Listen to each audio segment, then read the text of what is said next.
Ji, adhesive restorative materials,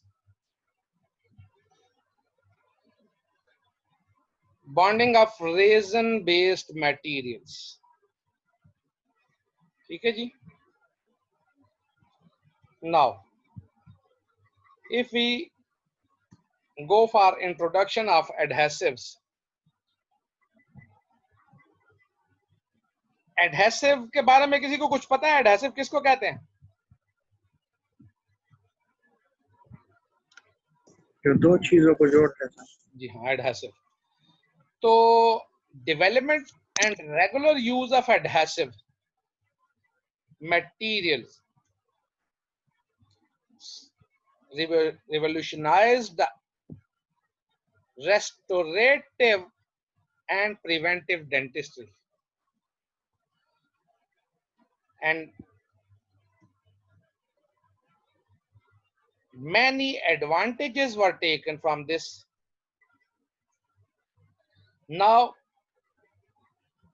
already in the previous lectures, I have described that mode of cavity preparation is altered because now we have to use adhesives not to produce large undercuts for retaining our fillings. Now, that is why it is said that it is a conservative approach, not the the rule of extension for prevention is obsolete. Now,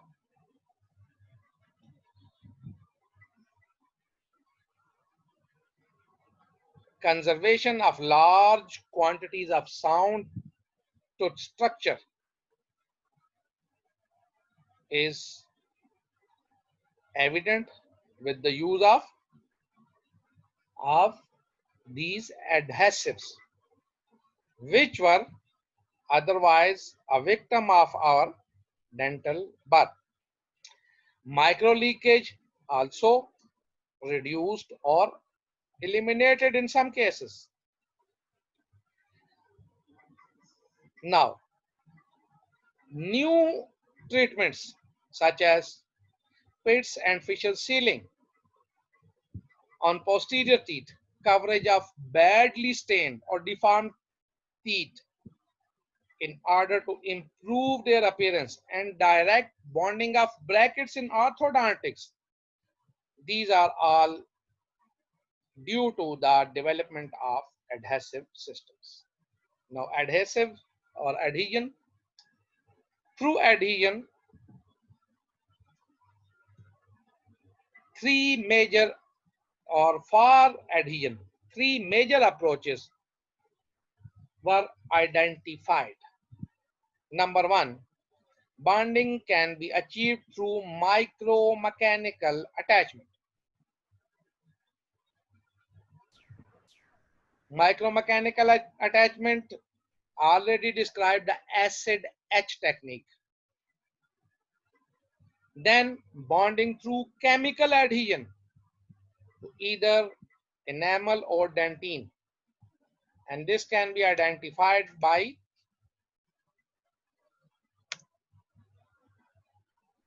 many systems which are used of coupling agent or cements containing polyacids.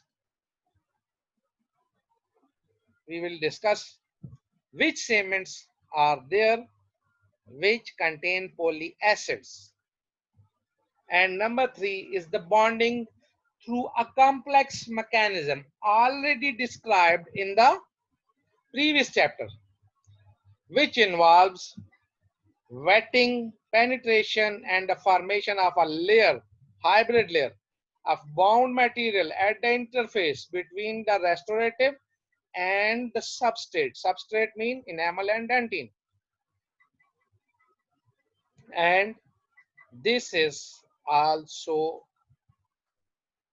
called or described by mode of action of modern dentine bonding agents. Mean DBAs or DBA. Now acid H system for bonding to enamel. Surface of enamel is smooth. Smooth surface already described have little potential for bonding by micromechanical attachment. So treatment with certain acids, structure of enamel is modified, already described. Small pores are there through the etching action of acids, weak acids, and the time is 1 to 1.5 minute. Usually used acid or routinely used acid is 37% phosphoric acid. Now, phosphoric acid is a thin consistency acid and difficult to control when it is applied to the enamel. That is why the other acids also have low consistency, low viscosity. So they inevitably contacts area where these are not required, or the areas which are not required to be etched are also etched by these acids due to their flow, because they have less viscosity. So one improvement which overcome this problem is the production of acidified gels. Now we can apply the gel directly at our desired area. जी आमना बीबी क्या कहना चाह रही हैं आप?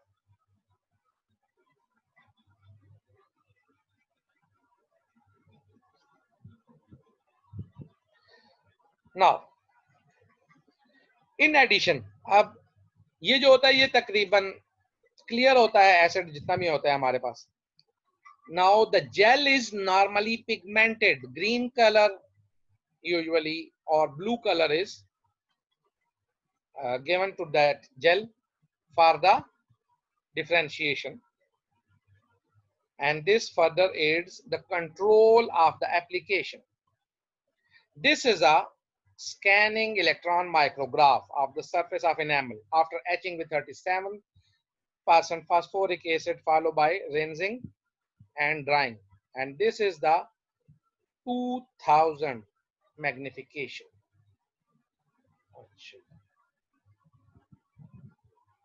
Now ये आपका enamel इस तरह से हो जाता है जब आप एसिड एच करते हैं, ठीक है, अदरवाइज ये स्मूथ होता है.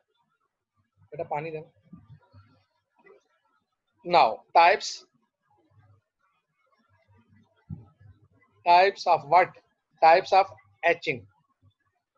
The pattern of etching enamel is vary. Usually there are 3 types.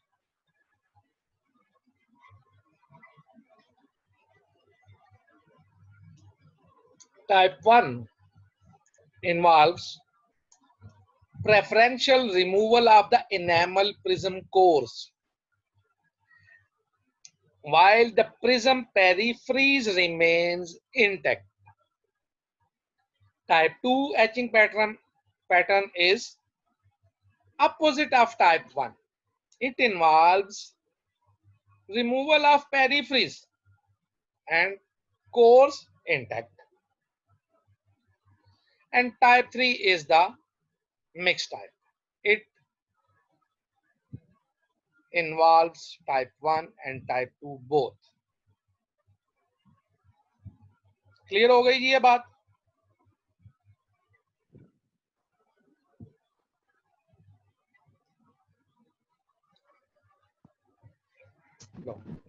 अब आ रही है शंदाना साहिबा. अच्छा जी, जी बीबी शंदाना, आप किधर थी?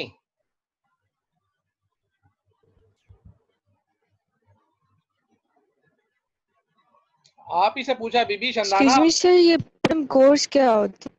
हाँ, इनेमल प्रिज्म और कोर्स, ये आप जरा ये पिक्चर को गौर से देखें। हमने इनेमल प्रिज्म और रॉड आपको बताए थे। इनेमल स्ट्रक्चर को आप जाके थोड़ा सा पढ़ेंगे। ये देखें, ये जो है ना, ये प्रिज्म्स हैं, ठीक है जी।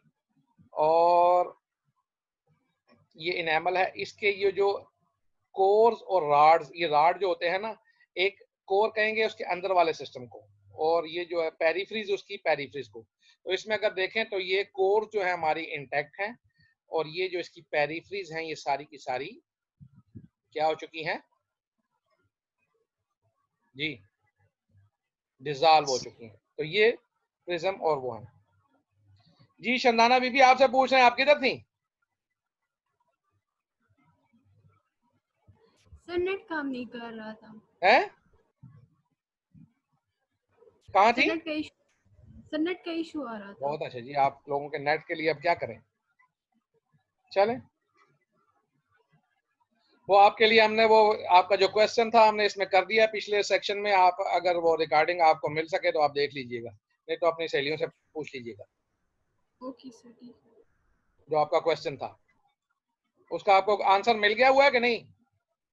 जी सर वो असल में ये बात थी ना कि सर मैंने वो क्रॉस लिंकिंग का चैप्टर किया था पॉलीमर्स का, तो जब सना ने क्वेश्चन पूछा तो मेरे दिमाग में वो क्रॉस लिंकिंग की बात थी, तो नहीं नहीं, वो इसलिए मैंने अलग है। नहीं नहीं, वो अलग है। क्वेश्चन जो दूसरा था कि जी, जो आपने कहा था कि वो डाई, वो क्या था, डाई फंक्शनल मॉलिक्यूल जो है वो किस तरीके से जाके दूसरों के साथ मिलता है, तो वो हमने जी सर। इसमें एक्सप्लेन किया है। क्वेश्चन तो ओके आप ही का था ना? जी जी सर। चलें, ठीक है। अच्छा जी, टाइप्स जो हैं ये 3 टाइप्स हो गई जी। अब क्या है, एंड ऑफ इनेमल प्रिज्म्स जो होते हैं ये क्या होते हैं, इंडिविजुअल फीचर जो है वहां पे ही कोरस्पॉन्डिंग करते हैं उनके साथ। हर एक का जो है वो 5 माइक्रोन मीटर जो है डायमीटर होता है। किस चीज का? इनेमल प्रिज्म का जो डायमीटर होता है, ठीक है जी। तो ये माइक्रोन 5 माइक्रोन मीटर जो होती है सरफेस जो होती है, इसको हम माइक्रो मैकेनिकल अटैचमेंट के लिए सूटेबल होती है जब हम इसको एच कर लेते हैं, ठीक है जी। क्योंकि इसके अंदर वो कहते हैं बहुत से अंडरकट्स होते हैं, स्मॉल स्मॉल स्मॉल अंडरकट्स, ठीक है। मायरेट का मतलब यही होगा। तो यहाँ पे रेजन जो है वो इंग्रेस करके सेट, और सेट होने के बाद एक मैकेनिकल लॉक बना लेता है। और वो कैसे बना लेता है कि अगर हम इसको देखें कि कोई इस किस्म की एक चीज हो, यूं यूं, ये हम यूं इस किस्म की जब कोई हमारे पास फिगर आती है, तो ये पहला अंडरकट ये हो गया, कोई थोड़ा बहुत ये हो गया, यहाँ पे आ गया ये वाला, इसको हम थोड़ा सा यूं ले आए, ये इधर आ गया, ये अंडरकट हो गया। तो ये चीजें सारी उसको रेजन को पकड़ने के लिए अच्छे तरीके से काम करती हैं, और एचिंग के बाद इस किस्म का पैटर्न हमारे पास बन जाता है। Now factor affecting acid H bonding is first one is the etching time. So we have to give a sufficient time, and effective etching is evidenced by evidenced by white chalky appearance, that is a frosty appearance जो कि हमने पहले अभी बात की है। After washing and drawing, ये नहीं है कि वो लगा हुआ हो एचेंट और फिर उसके अंदर ये चाकी वाइट आए, उसमें नहीं आएगी। आपने उसको 1 मिनट के लिए लगाना है, जो भी प्रिस्क्राइब्ड आपका टाइम हो मैन्युफैक्चरर की तरफ से। उसके बाद आपने उसको वॉश करना है थारोली, वो खत्म हो जाए एचेंट आपका। फिर आपने उसको ड्राई करना है, और ये कहाँ पे ड्राई करनी है हमने ज़हन में रखिए, खास तौर पे इनेमल में, और वहां पे ये व्हाइट चाकी अपीयरेंस आएगी, तो वो हमारा एचेंट, इसका मतलब है ठीक है। तो etching should not continue long enough. क्यों? कि अगर एपेटाइट को उसने डिजॉल्व कर दिया तो रिप्रेसिपिटेशन हो जाएगी, तो रिप्रेसिपिटेशन होगी तो फास्फेट के तौर पे होगी, ठीक है जी। तो वो फिर हमें प्रॉब्लम देगी। etching time normally is 10 and 60 seconds. बाज़ मकाम पे ये 90 seconds भी चलता है. Number second is the washing stage. Following etching, enamel surface should be washed with copious amount of water to remove debris. Washing time usually again 60 seconds. Now drying stage. Drying critical है किस चीज के लिए? enamel को हमने coat करना है hydrophobic raisin के लिए, जो 20 GM है हमारा.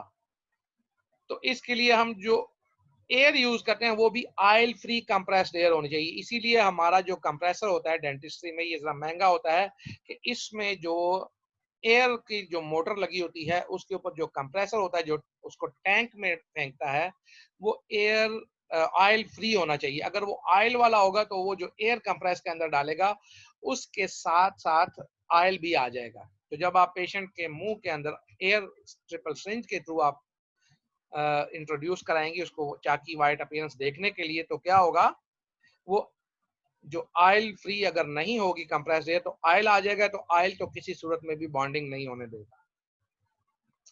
Now the surface should be maintained in this dry state until resin application. जब तक आपने उसको नहीं एप्लीकेशन नहीं की रेजन की, आपने उसको सरफेस को उसी तरह पे ड्राई मेंटेन रखना. तो ये जो है ये फिशर सीलेंट में इसकी एग्जांपल दी जा सकती है. फिशर सीलेंट क्या है? ये बच्चों के उसमें हम यूज करते हैं. तो अब तो खैर से आपके कॉलेजेस खुल गए हैं, हो सकता है इंशाल्लाह नेक्स्ट थर्सडे को हम आपसे मुलाकात करें. नेक्स्ट नहीं तो उससे नेक्स्ट थर्सडे को, तो वहाँ पे हम आपको ये सारी चीज़ें कोशिश करेंगे कि वो जो लेक्चर होगा आपका सारा आपको जो है इसको क्या कहते हैं आपकी प्रैक्टिकल्स में ही उसको ख़त्म करने की कोशिश करें. Now dentine bonding agent is used to attach resin to dentine.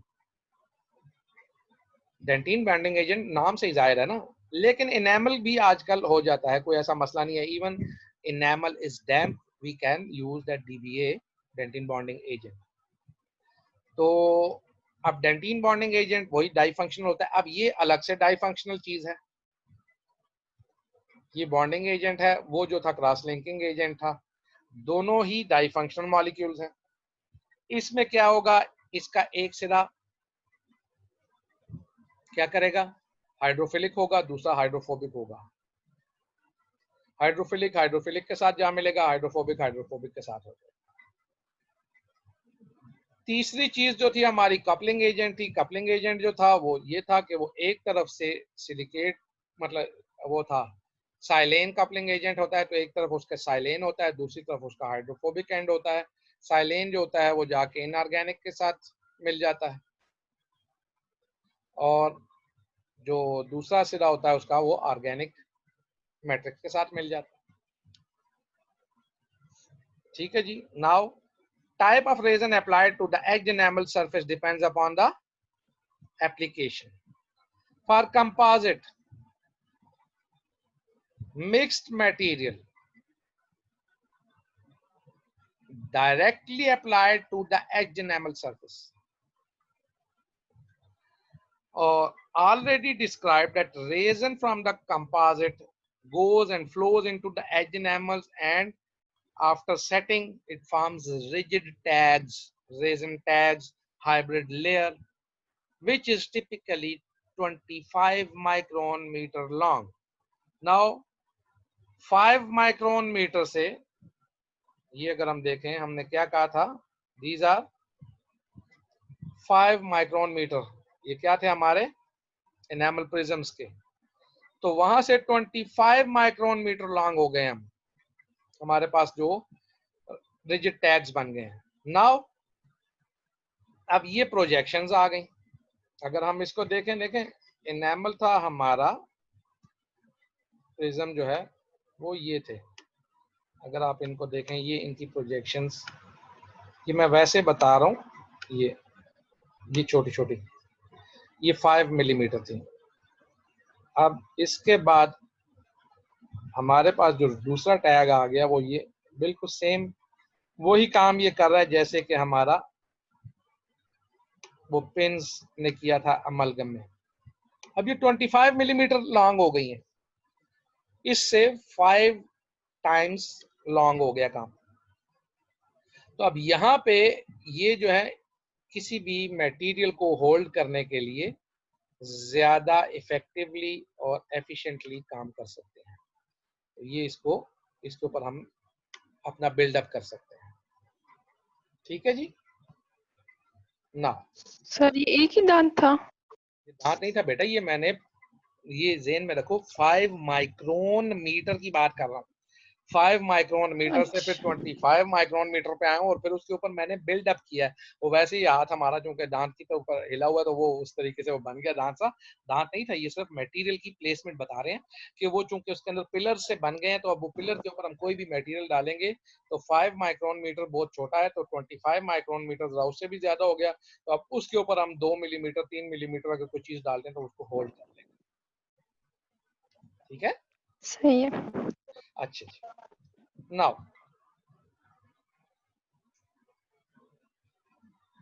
अब बास जगह पे हमारे पास ऐसे हो सकता है कि रेजन जो है वो हमारा वो ज्यादा थिक हो। So to overcome this manufacturers supply a fluid bonding resin. ये भी मुझे बताइएगा, मैं आपको फ्लूइड बॉन्डिंग रेजन बता दूंगा तो क्या होता है। Which enhance the adhesive bond strength. और फ्लूइड बॉन्डिंग रेजन जितना भी होगा उसके अंदर usually no fillers are available, और if available less amount of filler is there, and it is very fluid and readily flow to the edge enamel surface.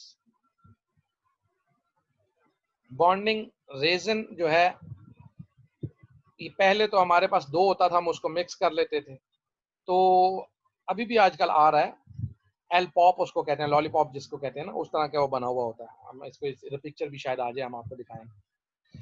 तो वो जो होता था वो केमिकली क्योर होता था। अब जो है लाइट एक्टिवेटेड आ गए, 10 सेकंड के अंदर हम उसको लगाते हैं, उसको थोड़ा सा ड्राई करते हैं, ये स्प्रेड करते हैं उसके साथ एयर के साथ, और फिर हम उसको लाइट के साथ कर देते हैं। ठीक है जी।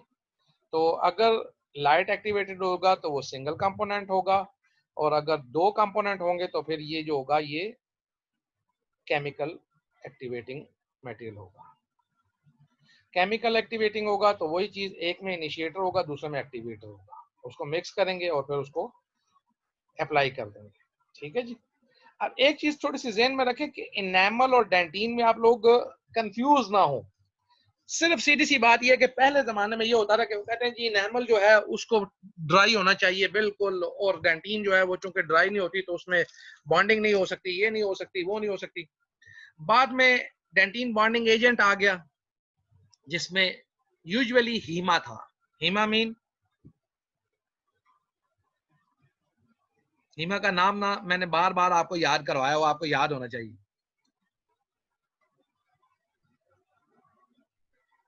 जी हीमा क्या है?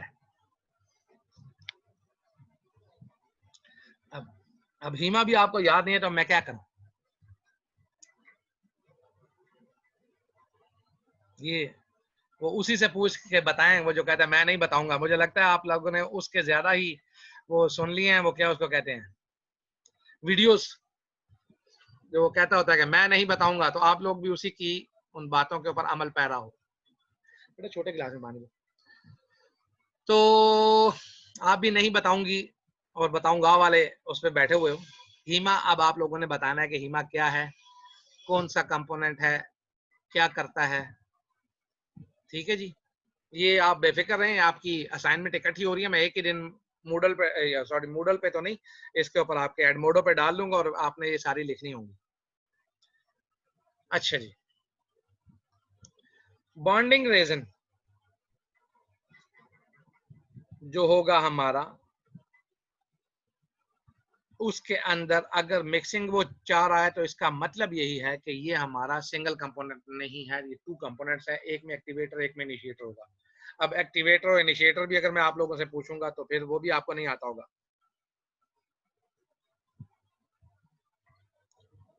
कि नहीं आता किसी को।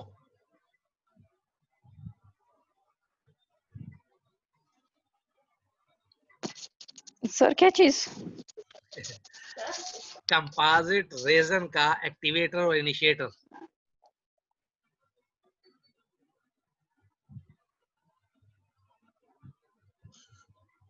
ये इंप्रेशन मटेरियल से मैं आपको पढ़ा रहा हूँ, एक्टिवेटर और इनिशिएटर। कंपोजिट में भी आपको पूरा पिछला चैप्टर इसका हो चुका है, जिसके अंदर एक्टिवेटर इनिशिएटर आपको एक एक मॉलिक्यूल की स्ट्रक्चर तक बताई गई है। एंड अभी भी कुछ याद नहीं आया मेरे ख्याल से। डाई एंड डायमीटर रीजन ही है। जी हाँ, एक वो होता है और दूसरा क्या होता है, एक एक्टिवेटर है, इसमें एक इनिशिएटर है। यही आपको याद होने चाहिए। और बेंजोइल पर जी बिल्कुल, पेरोक्साइड जी जी जी बिल्कुल, हाँ जी। और ये आप लोगों को बिल्कुल याद नहीं है, पता नहीं सोए हुए होते हैं, क्या कर रहे होते हैं। तो अब मैं आप लोगों के लिए, मेरी क्लास असल में बहुत लिमिटेड होती है। मेरा तो दिल ये करता है कि आपकी रोजाना की 2-2 घंटे की एक क्लास हो। चलें जी, डायरेक्टली इसको फिर मटेरियल को हम कहाँ पे, जो बॉन्डिंग रेजन वाली सरफेस होती है उसके ऊपर कंपोजिट को हम अप्लाई फिर कर देते हैं, जब ये रेजन टैग बन जाता है। ठीक है जी।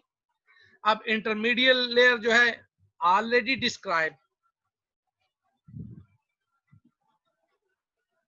either it is required or not, it varied or it varies, and it depends upon the type of composite material which are going to be used for conventional composite. अब conventional composite भी आप लोगों ने पढ़े हुए हैं और आप लोगों को याद नहीं होंगे कि ये कौन से हैं, कुछ ज़हन में है? कन्वेंशनल कंपोजिट में क्या होता था? Bis GMA, TEGMA, UDMA, filler content 100 micron metre. कुछ चीजें याद आ रही? कन्वेंशनल में क्या होता था? चलें बस ठीक है, अगर नहीं है तो अब इसमें हम क्या कर सकते हैं आप लोग। Now materials contain which material? Conventional composite, they contain sufficient excess resin. Resin is present in excess quantity, so there is no need for conventional composite to use the intermediary layer or the bonding agent. इस ज़हन में रखिएगा। और अगर कोई कुछ कहे तो मेरी इस स्लाइड का ये वाला पोर्शन आप किसी भी जगह पे कॉपी कर सकते हैं कि जी ये डॉक्टर मुमताजुल इस्लाम ने बताया था, और फिर उसका जवाब अगर आपको चाहिए तो आप उनसे ले लें। तो इंशाल्लाह आपको दोबारा कभी कोई ये नहीं कहेगा कि जी, वो यही कहेंगे कि इंशाल्लाह जी अगर उसने कहा हुआ तो बिल्कुल ठीक है। And now, for more heavily filled and viscous products, mainly hybrid type composite, it is utmost necessary to use the unfilled resin layer because they have less resin content to achieve adequate penetration of etched enamel surface. Now the bonding. Bonding readily occurs at the unfilled resin to composite interface, aided by the fact that surface layer of resin polymerized by a free radical mechanism remains soft. Why? Due to the oxygen inhibition layer. हमने पहले आपको बात कर चुके हैं कि जब भी अनप्रोटेक्टेड पॉलीमराइजेशन होगी कंपोजिट की, तो और उसको हमने किसी भी शीट जो है, खास तौर पे जो है क्या था, जो हमारी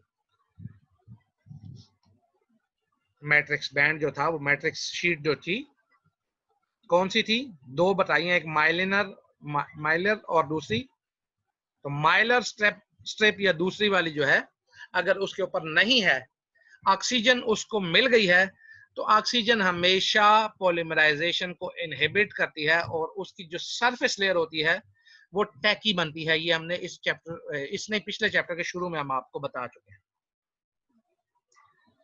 तो अब जब बॉन्डिंग हम करना चाहेंगे तो अंदर वाला तो सारा क्योर हो गया, लेकिन उसकी सरफेस अनक्योर्ड रह गई।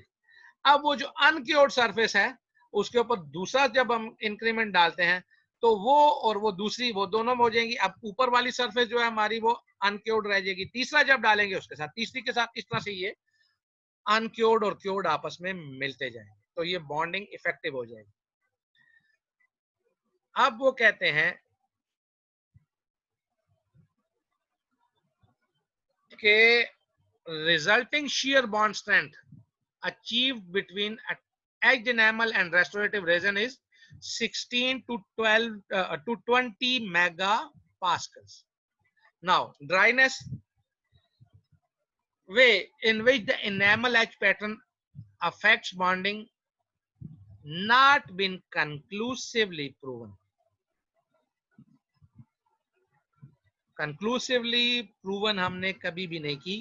एक बताया गया कि हाँ ये पैटर्न हो सकता है, ये हो सकता है, लेकिन ये नहीं है कि कंक्लूजन निकाल लिया कि नहीं जी ये ही होता है। Nature of some enamel bonding system has changed over recent year because we have to bond enamel as well as dentine. Enamel is dry and dentine is wet. Dentine have water content. Now, some enamel bonding resin now contain primers and solvents. अब क्या हो गया, उसमें primers भी आ गए और solvents भी हो गए, which enable bonding to moist enamel. अब जो हमारा moist enamel है उसको भी हम bonding कर सकते हैं, पहले हम नहीं कर सकते थे। ठीक है जी। तो पहले हमारा ये होता था कि इनेमल को हमने लाजमी करना है जी बिल्कुल ड्राई, वरना उसके बगैर बॉन्डिंग ही नहीं होगी, जबकि ऐसा नहीं है। एसिड एच टेक्निक की एप्लीकेशन क्या होंगी? एसिड एच टेक्निक की एप्लीकेशन अगर आप देखें, कंपोजिट फिलिंग, रिटेंशन के लिए और माइक्रो लीकेज की प्रिवेंशन के लिए। क्लास 4 कैविटी जो इंसाइजल एज रेस्टोरेशन होती है हमारी, उसमें एसिड एज टेक्निक की वजह से प्रीवियसली मैंने आपको बताया भी है कि गोल्ड इनले को हमने रिप्लेस कर दिया है। अब हम किसी का इंसाइजल एज अगर टूटी है तो गोल्ड इनले की बजाय वहीं पे एसिड एज करते हैं। साइंस ऑफ डेंटल मटेरियल वाला मेरा अगर आप पेज देखें तो उसमें ये क्लास 4 कैविटी मैंने क्या की हुई है, रिस्टोर करके दिखाई हुई है। आप उसको बहुत अच्छे तरीके से वहां पर से देख सकते हैं। या अल्लाह खैर, एक तो बैठ बैठ के भी थक जाते हैं। अच्छा जी, नाउ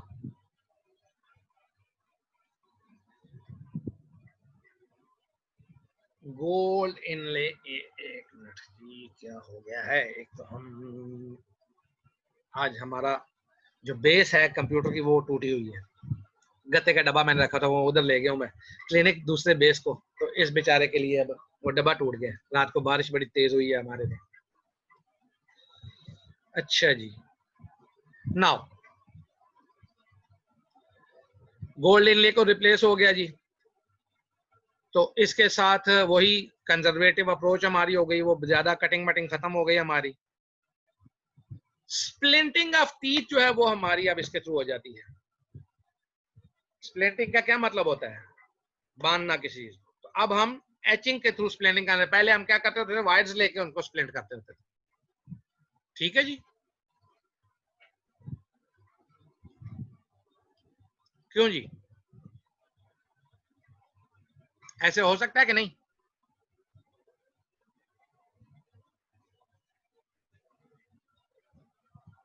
ये आर्थो में होता है। आपने अगर किसी ने आर्थो ट्रीटमेंट कराई हो तो आप देखें उसके जो दांत होते हैं तो उनके पीछे उन्होंने एक वायर लगा के तो कंपोजिट जो है उसको यही एसिड एच करके उसके साथ उन्होंने उसको स्प्लिंटिंग की होती है।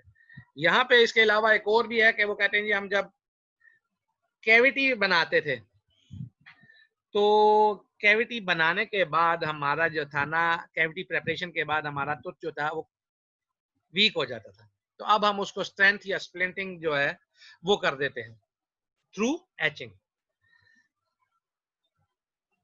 कस्ट फ्रैक्चर जो है अगर वो बहुत ज्यादा स्ट्रेस में होता था या फ्रैक्चर जो है उसका अंडर स्ट्रेस फ्रैक्चर जो था वो बहुत ज्यादा अक्रेंस होती थी। ठीक है जी, अब वो चीज तकरीबन वो कहते हैं हमने इसको ओवरकम कर लिया है। नाउ नॉन एडहेसिव रेस्टोरेशन जो है उसका बेनिफिशियल इफेक्ट बहुत ही लेस है as compare to the bonded और adhesive restoration. Strength of the tooth, strengthening of the tooth जो है वो क्या होती है, true adhesive material will help to prevent cast fracture. तो पहले हमारा जी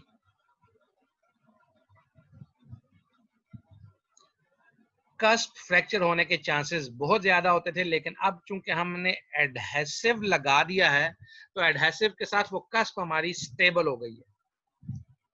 तो पहले वो नहीं होती थी तो वो उसके साथ खींच के इधर आ जाती थी, तो अब वो स्टेबल हो गई है। अब उसके साथ जब मटेरियल हो जाता है तो वो उसको फ्रैक्चर नहीं होने देता। तो पहले जो था वो नॉन एडहेसिव रेस्टोरेशन होती थी, जबकि अब जो है हमारे एडहेसिव रेस्टोरेशन है। तो मटेरियल जो है उसके थ्रू हमें एक अच्छी बॉन्डिंग और एक अच्छी रेस्टोरेशन मिल जाती है।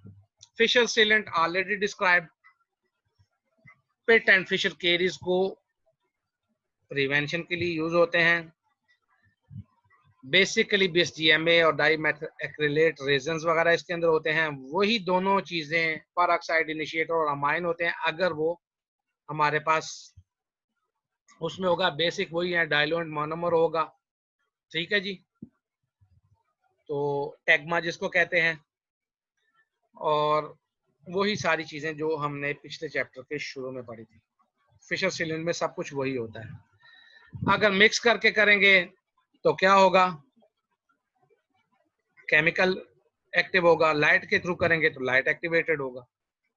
ठीक है जी, वही सरफेस लेयर टैकी सेंस में रहेगी कि पॉलीमराइजेशन इनहिबिशन लेयर बनेगी ऑक्सीजन के थ्रू। 1 मिनट रह गया है, नेक्स्ट उसमें आ जाए फौरन। ठीक है जी, डिले नहीं करते हैं, वक्फा नहीं करते हैं, ताकि आपकी क्लास ये दूसरी भी चले और हम इसको मैक्सिमम पढ़ लें। क्लियर है जी सबको?